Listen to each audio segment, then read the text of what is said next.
I have been waiting for this day. I literally have been waiting for this day. Larry from the Shizzle over here, back again.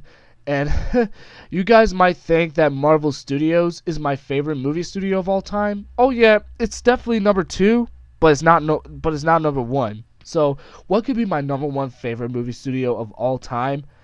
That answer is Pixar Animation Studios. Pixar is definitely my favorite movie studio of all time, and I can explain why. This is a movie studio that I have grown up and watched when I was little. A lot of people might say that it's actually Marvel, but actually, I've never actually got into Marvel until I was like maybe 4 or 5 years old, or I'm not sure how old I was, but basically the first Marvel film that I've ever watched was the 2002 Spider-Man film, and of course the first MCU movie was Iron Man, which came out in 2008. And around the time when that movie was around, I was like either 7 or 8 years old when the movie was out. But that doesn't necessarily mean that Marvel Studios is bad. Marvel Studios would probably be tied with Pixar, most likely. I don't know. The fact of the matter is, Pixar has made some great movies over the years, and I really cannot wait to count down all 17 of them. So over the course of 30 years, Pixar has made 17 films, and I'm going to count down the top 17 Pixar films. Keep in mind that this is just my opinion, and it's gonna go from worst to best. So, without any further ado, let's jump right into it.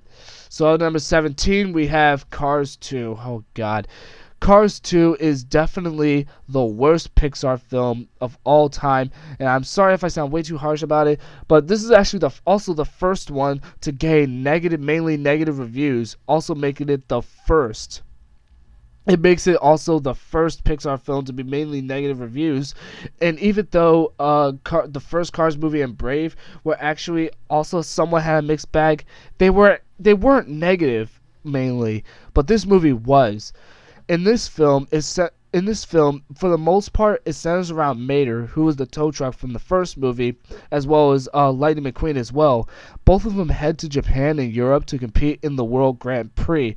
However, Mater becomes sidetracked with an international espionage. To put it simply, Mater actually joins a car of spies during the World Grand Prix. That's literally all that happens right there. I can't really necessarily point it out all that much, but let's just say that this movie just sucks so freaking bad. Especially since this movie, the Cars really didn't need a sequel. Especially since I really wanted the Incredibles to have a sequel, especially during this time. And even though The Incredibles 2 has been confirmed, it should have been confirmed a long time ago. So I really can't believe that it actually happened this way. But whatever the case, whatever. Worst Pixar film ever. Let's just keep moving on. So up at number 16, we have Brave. Here's where the Pixar movies actually really start to get good. Now, from this point on, I consider these movies at least good. But Brave is another weak Pixar film. It's not a bad movie. It's actually pretty good. I don't consider it the most exciting or any stuff like that, but it's definitely a good film. It at least shows that Pixar have actually picked things up. But anyways, let's just talk about it, shall we? So it takes place in the Scottish Highlands, and it tells the story of a princess named Merida who defies an age-old custom and causing chaos in the kingdom by expressing the desire to not be betrothed. So basically, there were two directors for this movie, Mark Andrews and Brenda Chapman, and Chapman actually drew inspiration for the film's story from her relationship with her own daughter. So Chapman became Pixar's first female director, and not only that, but this is also the very first time where we actually had a female have a lead role in a Pixar film, of course. And Merida, while not being the best Pixar character, she's all right. Okay, I'm not gonna be too harsh with her, but yeah, she's all right. But let's just keep moving on. So at number 15, we have Cars. Again, this is one of Pixar's most weakest films, but this movie was actually quite good. Not too bad, just nothing special, really. That's really all I have to say about Cars. It's just, it's fine. It's also Pixar's final independently produced motion picture before Disney actually purchased Pixar. So it stars Owen Wilson, who of course is Lightning McQueen, and Larry the Cable Guy as Mater, and Bonnie Hunter as Sally, who happens to be Lightning McQueen's love interest. And also, you also have Paul Newman, who is Doc Hudson, who later passed after this movie, unfortunately. And that's really it. And also, Michael Keaton is also the main antagonist of this film, Chick Hicks. Yeah, I actually was shocked when I found out that Michael Keaton was actually the antagonist of this film, but whatever. So basically, it centers around the arrogant race car known as Lightning McQueen, and basically he just goes to an interstate after getting lost, and he meets other new cars and actually forms a friendship with them until later paparazzi finds him, and he has to go back to California to compete in the Grand Prix. So that's really all I have to say about that. Really simple movie, nonetheless. Not that bad, just don't consider it the most exciting. So up at number 14, we have The Good Dinosaur. The Good Dinosaur was one of the 2 Pixar films to be released in 2015. And spoilers, we're going to get to the other one. So The Good Dinosaur was actually quite good. I was actually quite surprised that even though it was definitely not as good as the other film that came out that year, but it was actually really good. It told a really good story here, especially when it takes place in prehistoric times here. So it takes place in a fictional Earth in which dinosaurs actually never became extinct, and so the film follows a young Apatosaurus named Arlo who meets an unlikely human friend while traveling through a harsh and mysterious landscape. And that's really all there is to say about it. And let's just say, while again not the most exciting, you might actually like it for what it is, especially since it's actually considered around dinosaurs. I mean, like, this is something that Pixar actually never did before, so I really actually like it too.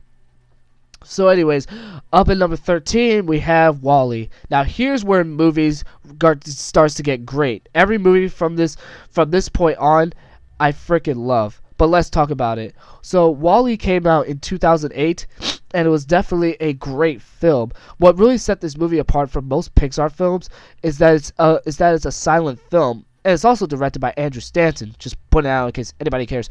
But you have to have Andrew Stanton. He's one of the main directors and one of the most important employees at Pixar. Just saying.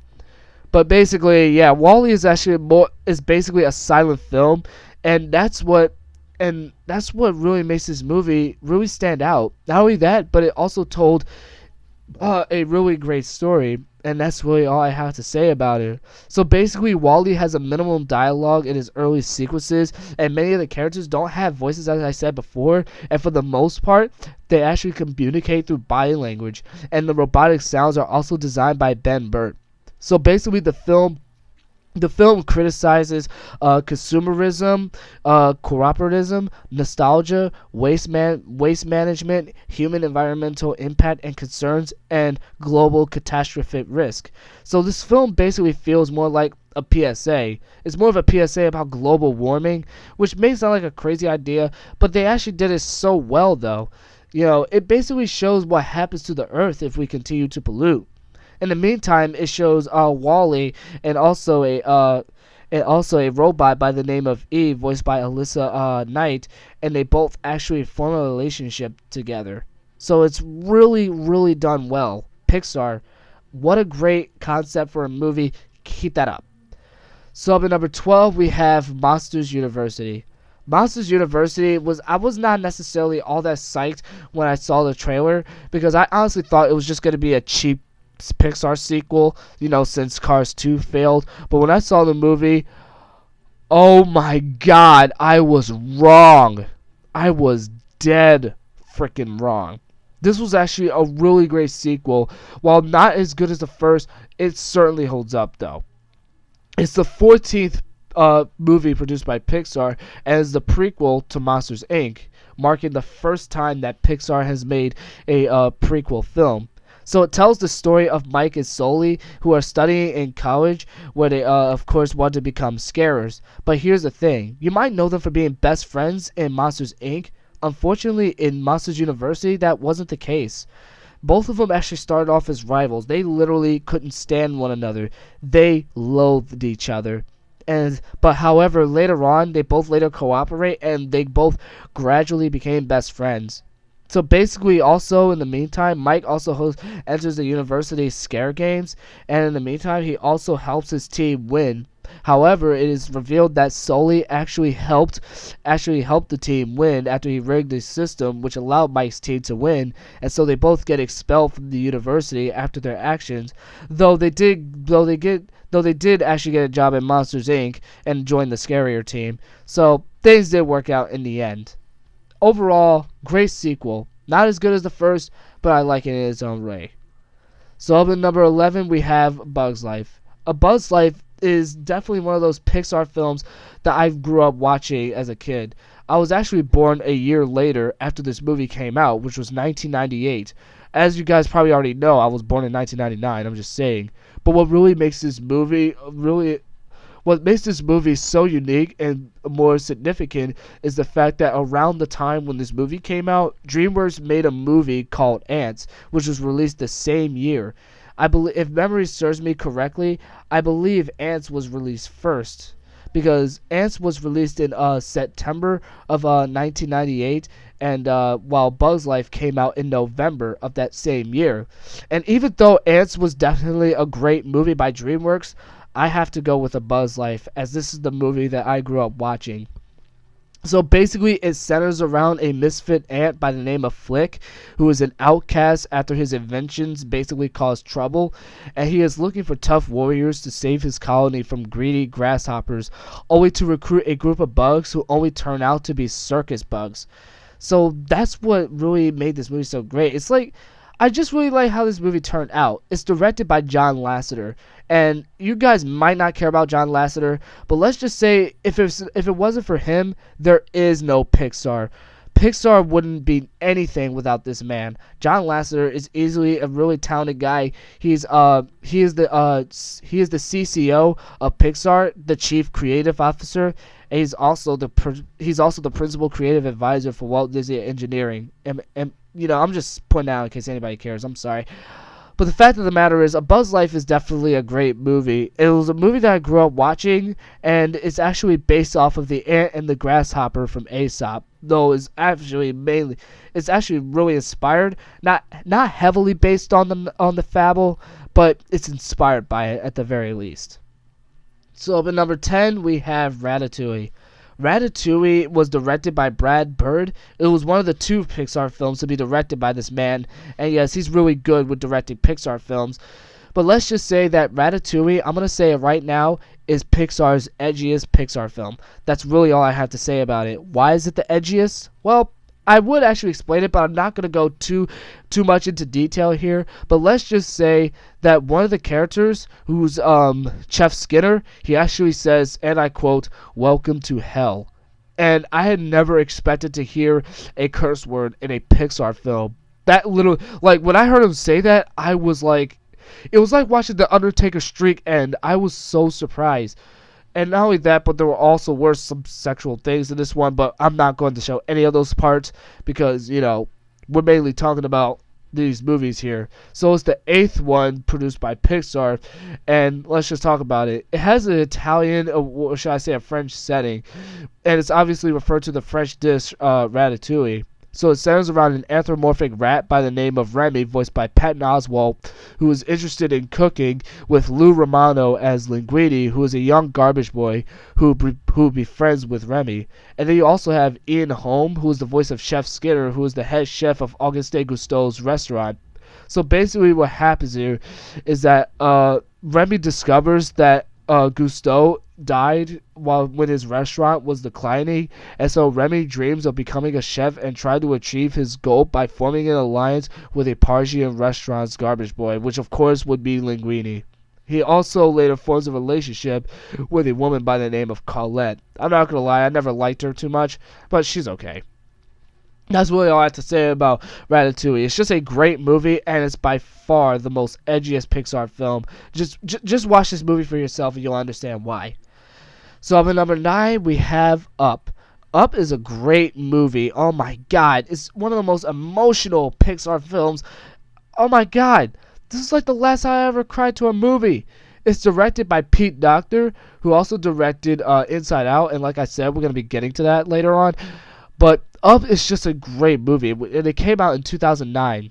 It centers around an elderly widower named by the name of Carl Fredricksen and an earnest young wilderness explorer who happens to actually be a fictional youth group similar to the Boy Scouts named Russell, voiced by Jordan Najee. I hope I pronounced that correctly.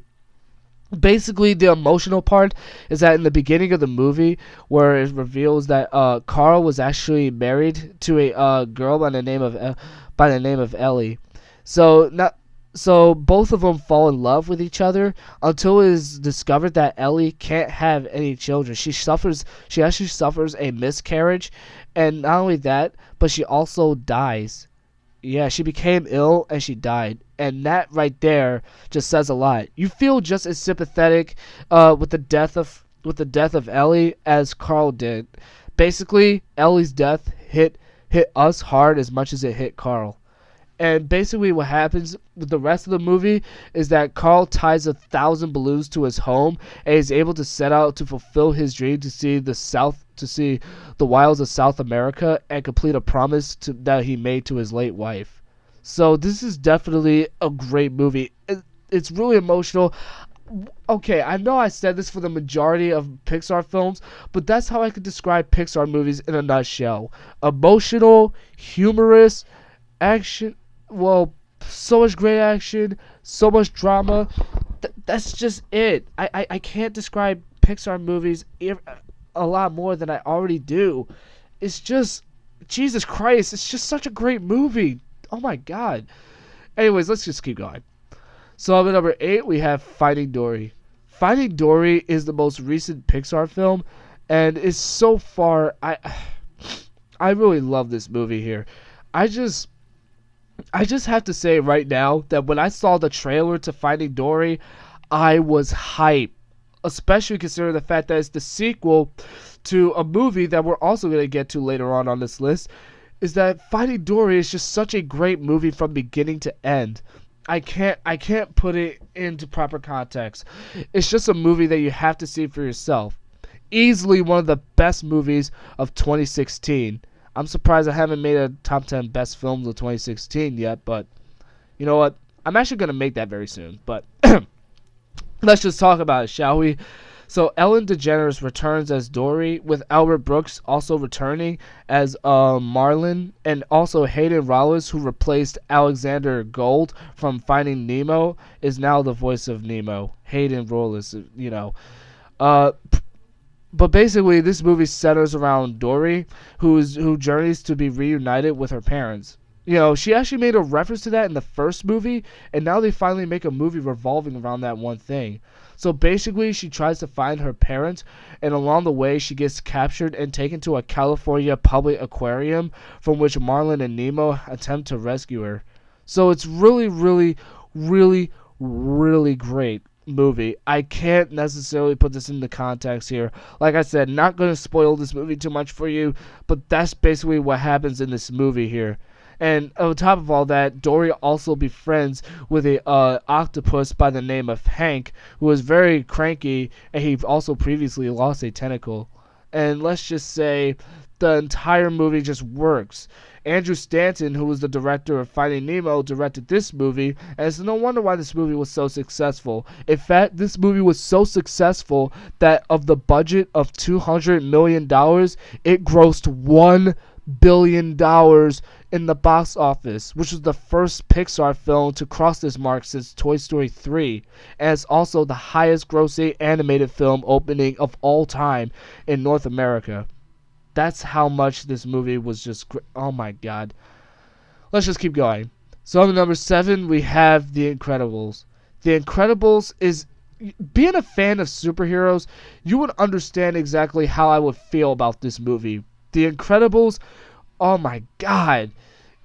It came out in 2004, and it's a movie that's just so great. Oh my god. I can't really put this into context. Let's just say that The Incredibles was just a great superhero film that if you have not seen, you need to see it. If you never saw it, please watch it. You are going to love it. And trust me, you're going to thank me in the long run. So what really makes this movie so unique is that actually this is the first animated film that Brad Bird has directed since The Iron Giant. And that movie was actually a box office disappointment, but it did garner a lot of positive reviews in the box office, in the reviews, despite the fact that that movie was not necessarily, successful in the box office. But let's just keep going. So basically, it follows a family of superheroes who are forced to hide their powers and live a quiet suburban life after it has been said that superheroes do nothing but cause trouble in the world, the city basically, and so they're forced to live a normal life as average citizens. And so Mr. Incredible's desire to help people draws the entire family into a battle with a villain and his killer robot, which is Syndrome. And he is a great villain, too. He kind of reminds me of some of the other villains that you would see. Like, he's kind of like Sinestro from DC, or perhaps he's just like that, He just reminds me of it.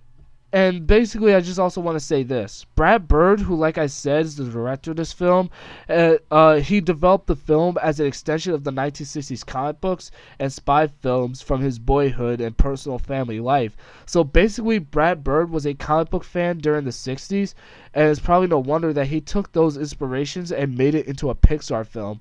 So I really like how Brad Bird really shows how much of a comic book fan he really is, because, yeah, man, you did a great job with this movie. So at number 6, we have Monsters, Inc. Monsters, Inc. is a fantastic film, and let's just say that it's another Pixar film that a lot of people who grew up watching Pixar movies just enjoyed watching growing up. It was directed by Pete Docter, making it Pete's very first directorial debut for Pixar, and just his directorial debut in filming in general, actually. So it came out in 2001, so it's a nearly 60-year-old film that's just still watchable to this very day. So you have John Goodman, who is James P. Sullivan, and you guys also might know him as Pacha from The Emperor's New Groove, but enough of that.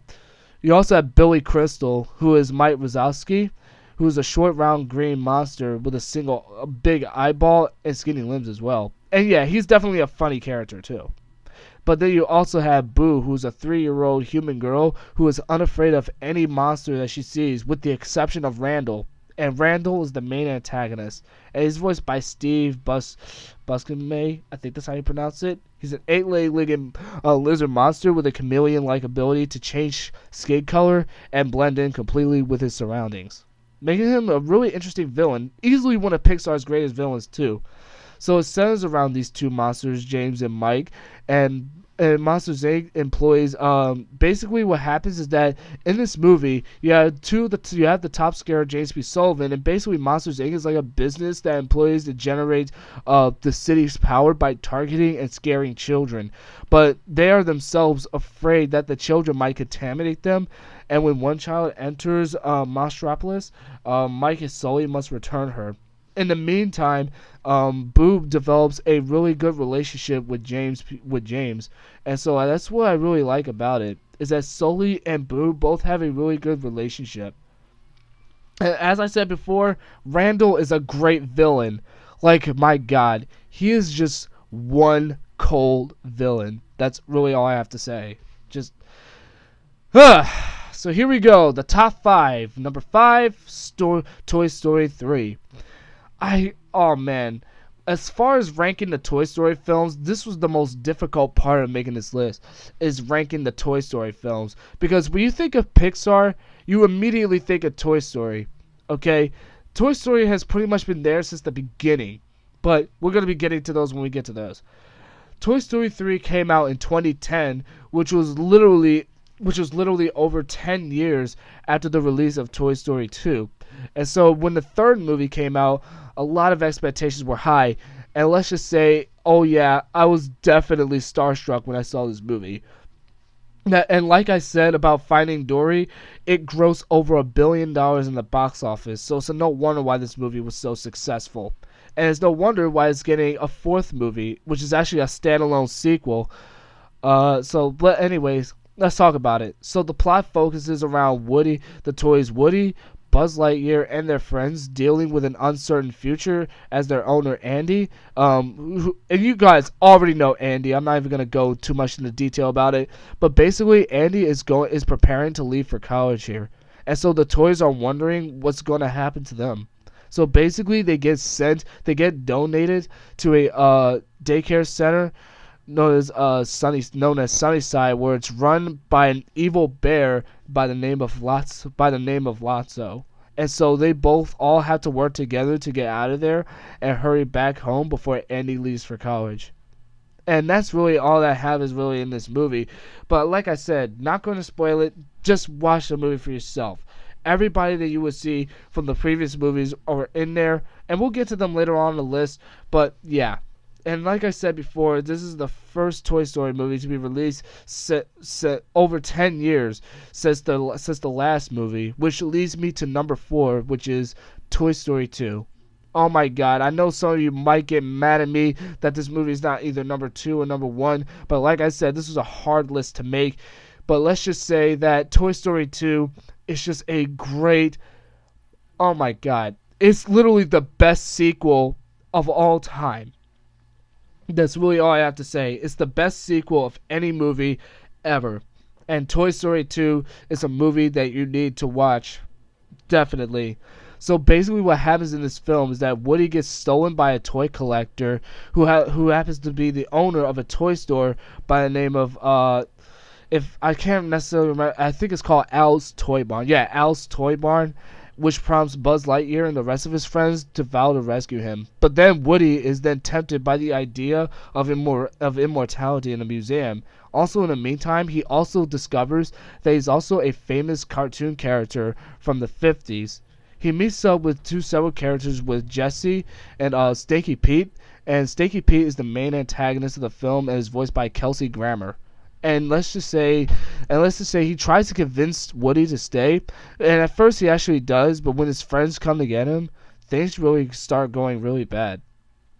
That's really all I have to say about this movie.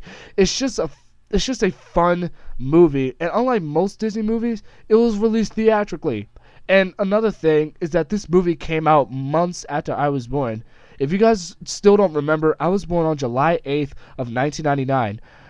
And this movie came out in 1999 as well, but it came out in November of that same year, which means that yes, I was around before this movie was even out, and yeah, the movie was definitely hyped up.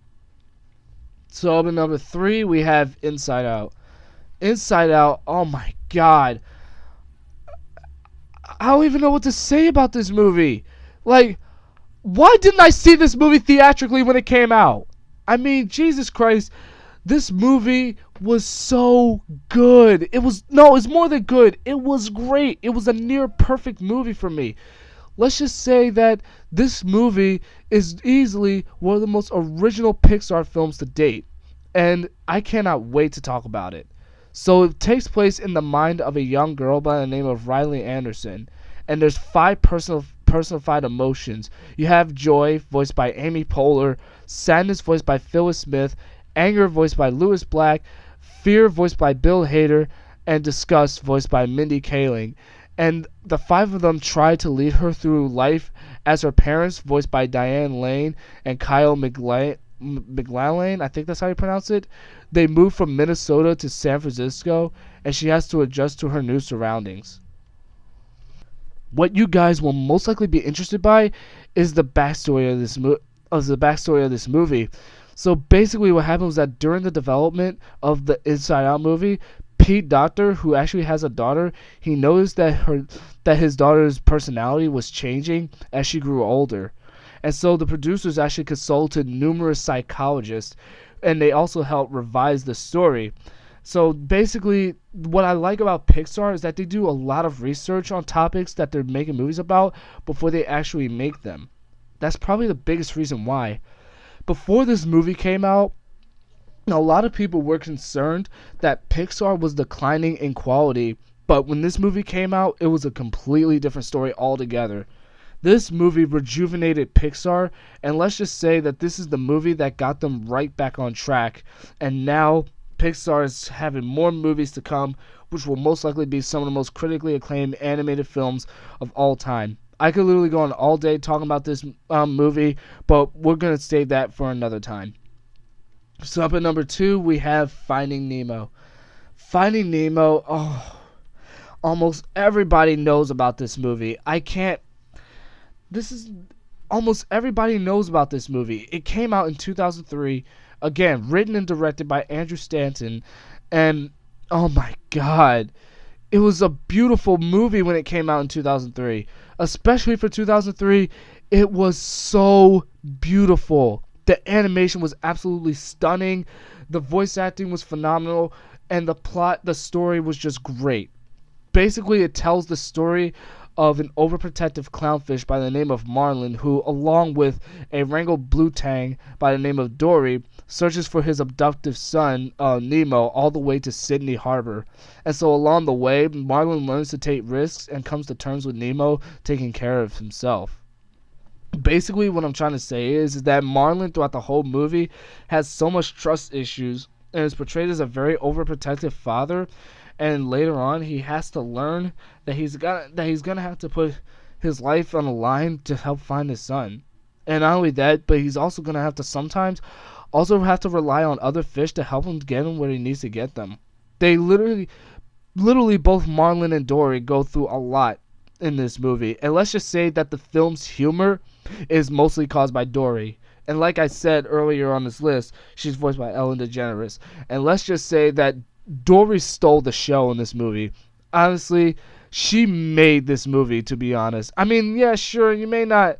I mean, I have to say, if it wasn't for Dory, this movie would definitely not be all that good. Let's just say that Dory carried this movie, and she stole the show big time. It's also the highest grossing G-rated film of all time before Toy Story 3 overtook it when it first came out. And it was also re-released in 3D in 2012. So, if you have not seen this movie before, I am most likely going to murder you. But enough of that harmful stuff. Let's move on to number 1. You guys probably already know what it is, because when you think of Pixar, you most likely think of this movie. It is literally Pixar's very first animated feature-length film of all time, and is literally one of my favorite, if not my favorite, animated film of all time. Ladies and gentlemen, number 1, I give you Toy Story, the original. My God, I cannot put this in the proper context.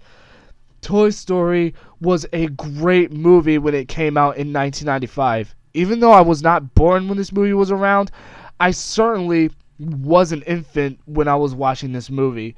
Like, in my VHS collection that I had at the time, this was a movie that I would watch from day in and day out, from dusk till dawn. The point I'm trying to get across is that I would watch this movie time after time and time again, and I never got sick of it. Even to this very day, even over 20 years later, I am still not sick of this movie. I am still entertained by this movie. It's because of its replay value, which is why I admire this movie so much. Not only is it the directorial debut of John Lasseter, but it's also Pixar's very first animated film, and you can literally see why it's such a great movie.